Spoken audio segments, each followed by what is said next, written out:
सेवा सदन उपन्यास का प्रकाशन सन 1918 में हुआ था।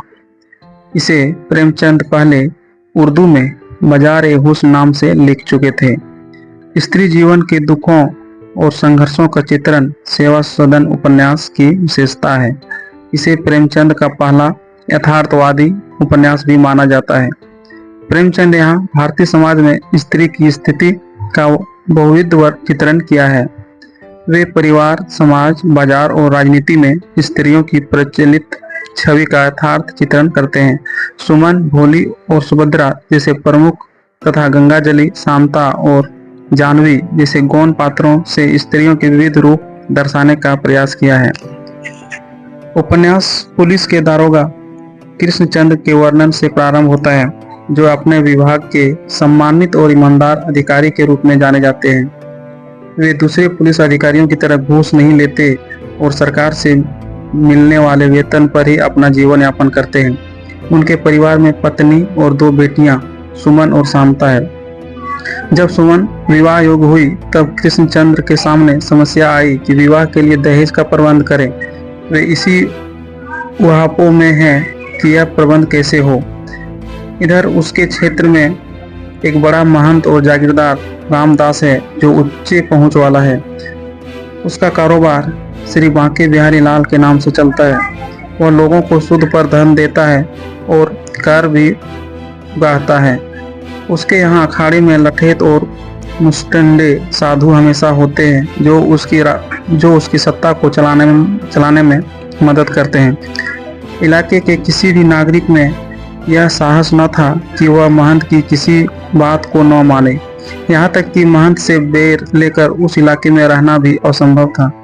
एक दिन यह घटना हो गई कि महंत के कारिंदों ने इलाके के एक बूढ़े आदमी चेतू को कर न देने के कारण हाथ पैर बांध कर खूब पीटा। रात भर में चेतू ने दम तोड़ दिया। प्रेमचंद ने उपन्यास में वर्णन किया, दरोगा कृष्णचंद्र को मालूम हुआ मानो ईश्वर ने बैठे बैठाए सोने की चिड़िया उनके पास भेज दी। तहकीकात करने चले, लेकिन महंत जी की उस इलाके में ऐसी धाक जमी हुई थी कि दरोगा जी को कोई गवाही न मिल सकी। लोग एकांत में आकर उनसे सारा वृत्तांत कह जाते थे, पर कोई अपना बयान नहीं देता था। आखिर दरोगा कृष्णचंद्र ने कुछ गवाह तैयार कर लिए और इस स्थिति पर महंत थोड़ा भयभीत हुआ। अंततः उसने अपने मुख्तार के माध्यम से रिश्वत देकर मामला समाप्त करना चाहा। कृष्णचंद्र के लिए यही अवसर था। 3000 में मामला तय हुआ, लेकिन मुख्तार ने अपने हक के 5 रुपये सैकड़ा रकम की मांग की, जिसे दरोगा ने ठुकरा दिया। वे न जानते थे कि रिश्वत की कमाई अकेले हजम नहीं होती। मुख्तार ने उनके महकमे में रिश्वत की इस बात को पहुंचा दिया, जिस पर बड़े पुलिस अधिकारियों ने गुप्त तहकीकात कर मामला सही पाया। ठीक सुमन की शादी के तिलक जाने की साइट में पुलिस सुप्रिटेंडेंट ने दरोगा कृष्णचंद्र को गिरफ्तार कर लिया। 2-3 महीने मुकदमे के बाद अंत में कृष्णचंद्र को 5 वर्ष की कैद हुई। महंत जी 7 वर्ष के लिए गए और दोनों चेलों को काले पानी का दंड मिला। उधर कृष्णचंद्र की पत्नी गंगाजली और उसकी दोनों पुत्रियों को गंगाजली का भाई उमानाथ अपने साथ अपने घर ले गया। सुमन का विवाह जहां होने वाला था, वह संबंध टूट गया और अब दौड़ धूप कर उमानाथ ने एक विदुर गजाधर से सुमन का विवाह कर दिया। सुमन का पति गजाधर बनारस में 15 रुपये मासिक की क्लर्क की नौकरी करता था और एक बहुत साधारण घर में रहता था। सुमन को यहाँ आकर बहुत धक्का लगा। उसका लालन पालन जिस सुख में हुआ था, वहाँ उसे अच्छा खाने और पहनने की आदत थी। यहाँ इन परिस्थितियों में गृहस्थी का निर्वाह मुश्किल होने लगा। सुमन नव यौवन थी और जिस साधारण मोहल्ले में रहती थी, उस मोहल्ले में उससे अधिक सुंदर कोई स्त्री नहीं था। ऐसे में उसका अपने यौवन पर गर्व अभिमान होना किसी आश्चर्य की बात न थी। एक तरफ यौवन का गौरव और दूसरी तरफ आर्थिक तंगी से रोज की मुश्किलें। ऐसी गृहस्थी का निर्वाह असंभव नहीं तो कठिन अवश्य है।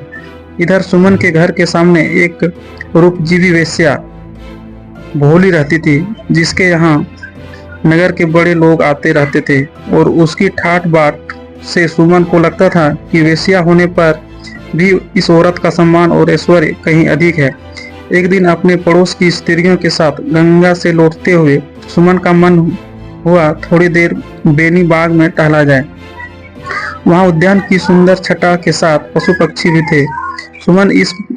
सुमन इस बगीचे में टहलने लगी और एक बेंच देखकर उसका मन हुआ कि कुछ देर वहां बैठ जाए। उसके बैठते ही बगीचे के चौकीदार ने आकर उसे उठा दिया और कुछ देर बाद जब वहां भोली एक अन्य वेश्या के साथ आई तो उसने उसे बैठने दिया। सुमन यह सब देखकर अत्यंत कुपित हुई और चौकीदार से लड़ने लगी। तभी वहां से गुजर रही एक कार से एक सज्जन और उसकी पत्नी ने सुमन की सहायता के निश्चय से हस्तक्षेप किया और चौकीदार को डांटा। वे लोग सुमन के मोहल्ले में ही रहते थे। सुमन को अपने कार में बिठाकर सज्जन की पत्नी ने उसे अपने घर तक छोड़ दिया।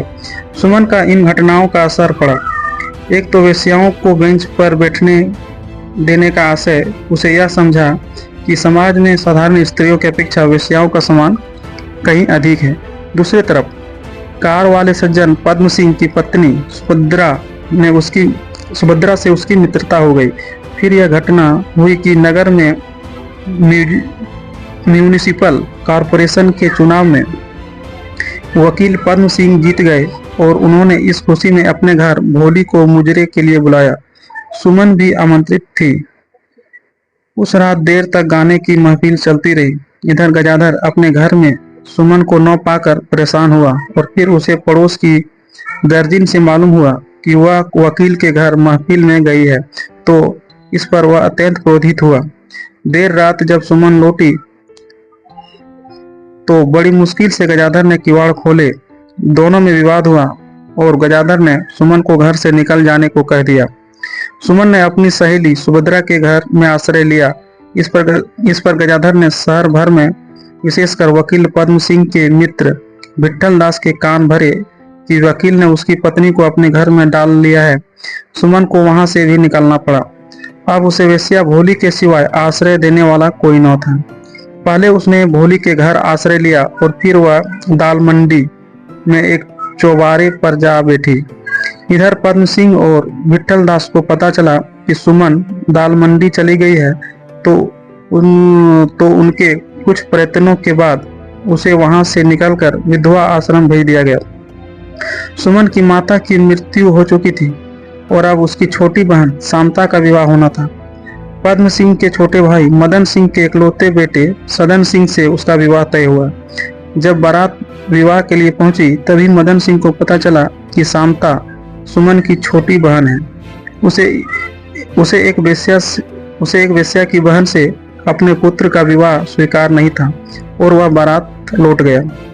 उपन्यास के अंतिम भाग में घटनाएं तेजी से होती है और उपन्यास अपने परिणति को पहुंचता है। सदन सिंह बारात लौटा लाने के अपने पिता के निर्णय से खिन्न होकर घर छोड़कर निकल जाता है और नाव चलाने का काम करने लगता है। उसे इस काम में बड़ी सफलता मिलती है और वह मल्लाहों का नेता बन जाता है। इधर सुमन और शांता के पिता दरोगा कृष्णचंद्र 4 साल का कारावास पूरा कर बाहर आते हैं, लेकिन अपने दोनों पुत्रियों के असफल जीवन पर दुखी होकर घर छोड़ देते हैं। उधर सुमन का पति अपने वैवाहिक जीवन की असफलता पर पश्चाताप करता है और वह साधु बन जाता है। सुमन के पति गजाधर ने अपना नाम अब गजानंद रख लिया था। सन्यासी बनकर वह दुखी असहाय स्त्रियों की सेवा करने लगता है। घर छोड़कर निकल गए कृष्णचंद्र की भेंट गजानंद से होती है। कृष्णचंद्र गजानंद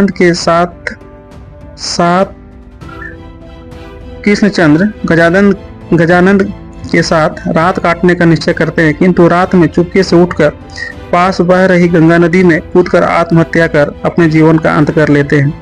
शांता अपने बहन सुमन के साथ विधवा आश्रम में रहने लगती है।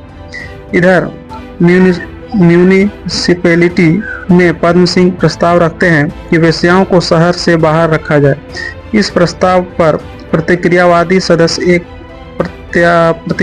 सदस्य कड़ा ऐतराज करते हैं और इसे सांप्रदायिक रंग दे देते हैं। बात यहाँ तक बिगड़ जाती है कि सुमन को विधवा आश्रम में रखने पर भी राजनीति होने लगती है और अखबारों में इस पर खबरें छपती है। सुमन दुखी होकर अपने बहन को लेकर आश्रम छोड़ देती है। नदी पार करने के क्रम में सुमन और शांता की भेंट सदन से होती है। सदन शांता को पत्नी के रूप में स्वीकार कर नदी तट की झोपड़ी में रहने लगता है। सुमन भी इनके साथ ही रहने लगती है। यह मल्लाह लोग एक वेश्या यानी सुमन को रखने पर ऐतराज करते हैं। जब शांता एक बेटे को जन्म देती है तब सदन के माता पिता वहां आते हैं और सुमन झोपड़ी छोड़ देते हैं। सुमन को आगे रास्ते में एक साधु मिलते हैं। उसे मालूम न था कि वह साधु गजाधर ही है। गजाधर गजानंद बनकर पद्म सिंह की सहायता से एक आश्रम बनाकर निराश्रित युवतियों का संरक्षण करने लगे थे। सुमन इस सेवा सदन से जुड़ जाती है।